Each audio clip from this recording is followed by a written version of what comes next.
喲，好耐冇見，咁我哋今日嘅主角呢，就係雪兒，咁佢就喺日本嘅熱海花火大會拍片就俾人嫌上，究竟係佢真係咁自私啊，定係啲網民太過敏感咋？其實呢啲花火大會好多人都係咁影噶啦，點解佢今次會成為熱話呢？不過講到熱話呢，就不得不提到元朗大埔冰室。I'm joking，I'm joking。香港人有幾中意去日本呢，就大家都知噶啦。咁就有人喺熱海嘅花火大會呢，見到呢個 KOL 雪兒，就話呢，佢拍片影相呢，就擋住咗啲人。我以為自己當時認錯人，今日特登揾佢 IG 睇 story，點知真係佢嚟。呢個 KOL 雪兒喺熱海全程開燈企起身拍片影相，坐喺後邊嘅我哋呢，拍嘅片全部俾佢擋住晒，喊喊 emoji。7點幾嚟到，原本就坐正佢後邊，見唔對路就即刻向右搬。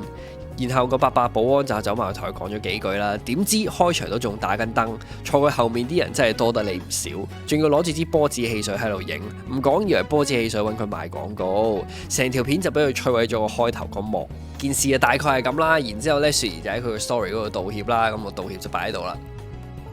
我睇第一個 po 嘅時候呢，其實我覺得冇乜嘢嘅，因為你去得呢啲地方你就預咗會有人打卡，咁只可以怪自己唔好彩咯。影幾張相拍片其實我覺得冇乜問題嘅，但係如果真係好似樓主咁講，佢全程都企喺度開住燈咁影，咁觀感真係幾差下嘅。我見佢後面 po 出嚟啲片呢，其實佢都有坐翻低嘅，咁我估樓主可能嬲得滯啦，咁呢度可能有少少誇大咗咯。但係當我見到第二個 po 咁大盞燈嘅時候呢。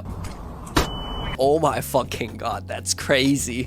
即係呢個真係太過分啦，OK？ 唔係話唔俾你打燈，但係你可唔可以揾個冇咩人嘅地方先打呢？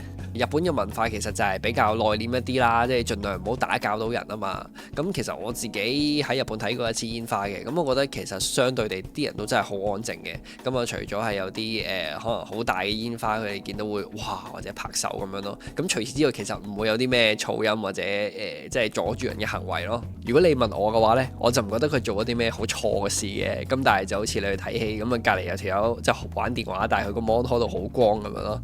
即係呢啲係都幾影響你去睇套戲咯，咁同埋我覺得佢個道歉係佢話覺得咁樣以為咁樣唔會影響到人，我覺得係 bullshit，OK，it's bullshit，咁大盞燈點會影響唔到人啊？唔知大家又點睇呢？咁留言講下咯。如果我係佢嘅話呢，我就會去大埔冰室食100個肉餅飯。